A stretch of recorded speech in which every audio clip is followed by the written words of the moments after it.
ये सिंह ने आज बोला ना कि ये तो रिटेलिएशन है। दीपचंद की जो डेथ हुई है, जो उसका मर्डर हुआ है, वो रिटेलिएशन है जो इंडिया में मुसलमानों के साथ हो रहा है। इंडिया में कितने मुसलमानों को जला दिया गया भाई। दिग्विजय सिंह साहब, एक भी ऐसा केस बताइए जिसमें कि आपको मारने के बाद किसी आदमी को जला दिया गया हो, हिंदुओं ने जला दिया हो किसी मुसलमान को। एक केस ऐसा बताइए। और पाकिस्तान और बांग्लादेश में कितने ऐसे केस होंगे जो कि पब्लिक नॉलेज में आए ही नहीं है, जो कि इतने बड़े केस बने ही नहीं है। 10 आदमी ने मिलकर एक बंदे को जला के मार दिया, पता भी नहीं चलेगा किसी को, जब तक कि वहां पे हजारों की भीड़ ना हो।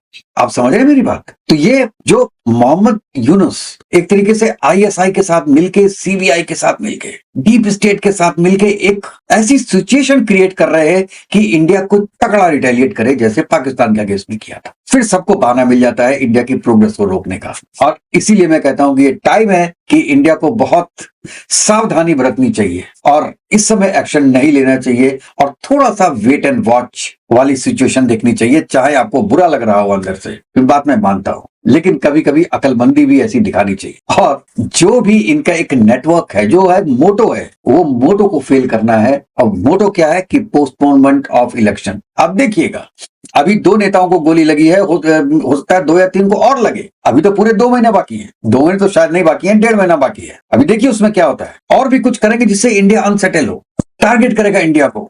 और किस लिए करेगा कि जो एक मेन बॉटम लाइन है कि यूएसए की जो हेजमनी है वो कायम रहे।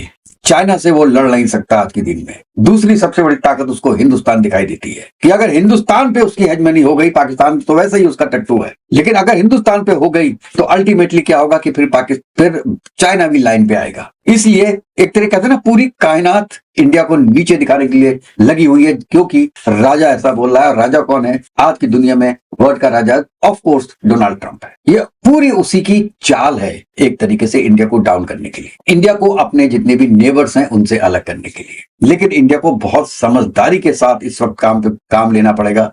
और जो भी हमारे इंडियन एम्बेसी पे और डिप्लोमेटिक मिशंस पे जो अटैक्स हो रहे हैं, आप उनको बंद कर दीजिए कुछ समय के लिए। क्या जरूरी है? अरे यार, यहां से कौन बाहर जा रहा है? इंडिया से कौन जा रहा है? बांग्लादेश।